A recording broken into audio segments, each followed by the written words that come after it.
She's one of the most dynamic players in the game. This kid's special. And it's just pure joy to watch her play. And she does some things that haven't been done. Anytime she has the ball, you don't know what to expect. She's one of the greatest I've ever seen play. Standing on stage in front of everybody there with your hand on your heart singing the national anthem one last time as the world champions was just the neatest feeling you'll ever get as an athlete or a coach. That was an unbelievable experience because playing under 19, the national team, I had absolutely no expectations to be on that team. I had no expectations to be at that tryout. You know, I was just a kid from Albany playing lacrosse. Oh. It's amazing. And what makes it even more amazing is how proud she was and how hard she worked and how much she loved being there.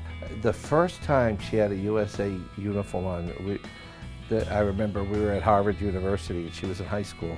I saw her go out with a USA uniform and it was just, couldn't imagine it, you know. That was really an incredible experience just to, you know, wear a USA on it across your chest and, you know, you're playing for something so much bigger than yourself. And so now the fact that I get to go to a World Cup and compete for the senior national team is just such an honor and a privilege for me. And I really can't believe that I'm one of the kids selected for that team. And, you know, every day I just feel really thankful for that and thankful to be able to still play lacrosse even though I'm done with college. And, you know, it's just an honor and I just am so thankful that the coaches selected me for this team, and I'm just really proud to represent the U.S. team. Treanor's experience donning the red, white, and blue started with the 2011 gold medal as part of the U.S. women's U19 team. Now on the radar of the national program, Kayla was invited to participate in exhibition play with the senior women's squad following their 2013 World Championship. She remained part of the development process through her collegiate career, and upon graduation, she seemed primed for a spot on the 18-player roster that would eventually travel to England and vie for another World Championship in the summer of 2017.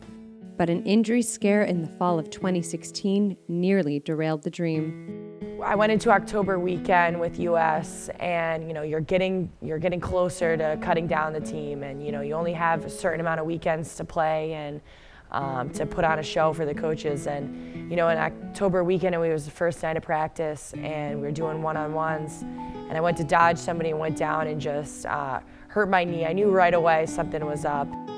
But it was just a drill where she kind of was double teamed and buckled over a little bit, got up right away and was like, you know, I'm fine. You know, she's a big, strong kid that's tough and competitive and wanted to be fine. And played through the rest of England. And then came back at tryouts, went through tryouts, and then, you know, discussions with our doctors. I ended up tearing my PCL and meniscus. And I just remember thinking right away, immediately, I hope I didn't do anything because I have to play. I have to play here. When she called me and said that she needed surgery, they were trying to decide whether she was going to do it before or after the US games. And some time went by and she called up the doctor and said, you're doing the surgery now, I need to get it done because I need to try out in January. You know, the timing was tough. She was really afraid that it might, you know, affect her status on the USA team, so she worked extra hard. At that time, we were 2 weekends away from the final roster team coming out, so you know, that was a really scary moment. I just remember thinking, like, I have to get back, I have to be stronger. So she talked to me directly about, you know, what her plans were, what she thinks she wanted to do, and I had already talked to the doctors about what makes sense for recovery and giving her the best opportunity, as well as us the best opportunity, frankly, as the team. We were ready no matter what happened, and I think so wasn't she, but she was driven to make sure she was in the best shape possible. And so and of course the people she worked with in Boston just really loved her. So from the surgeon to the people that she's training with, I mean, they kind of made it their mission to make sure she was ready. I just remember thinking every day in training and every day coming to work, every day going to bed, just thinking about how I want to make that team, I have to make sacrifices, I have to get better. I want to be faster and stronger than I was before. Because, you know, with only 1 weekend left, you have to make a statement to make the team. Well, I think what you see in her drive to get back is just that, like, she's a world-class athlete. There are some people, and it's interesting, Some people are world-class athletes by default, and other people are world-class athletes because that's the way they're wired. She's wired that way. Like, she's very good, very like, okay, what do we got to do? And that, I love people like that. I love the people, okay, what do we got to do? Because that makes my job really easy in terms of, okay, here's what we're going to do. I felt really good going into that January weekend and ran the run tests and just competed, played in those 2 games, and did my best. And I got cleared like a week before I played in that weekend, so just did my absolute best. How do you respond to that? Goes a lot to what we were talking about earlier with how competitive you are in a game. This is, okay, now I'm going to be competitive about how I'm going to get back to help the team, but I need to get myself back physically to where I am. And the first run test we did in January, I don't know if she had done a 300 yet, but she was able to will her way through it and at a really high level, which was really impressive to the coaching staff. With all her obstacles and struggles, I was really happy that she made the team, and it was a very small window of time to be able to be healthy for that tryout, and she did it. So, yeah, I think that her making that roster spot was just huge for her, just considering that she did have, a minor injury in the fall, and the way she rehabbed and just fought back, and just like that was her goal, and she wasn't going to let anything get in the way of it. So I think she's a role model. I actually like this part of training before World Cup and training before our weekend in May. Every day I come to work, and that's why I feel really fortunate to be able to coach. So I've got a stick in my hand every day. I'm watching the game every day, and get to be on the sidelines and feel that competitiveness.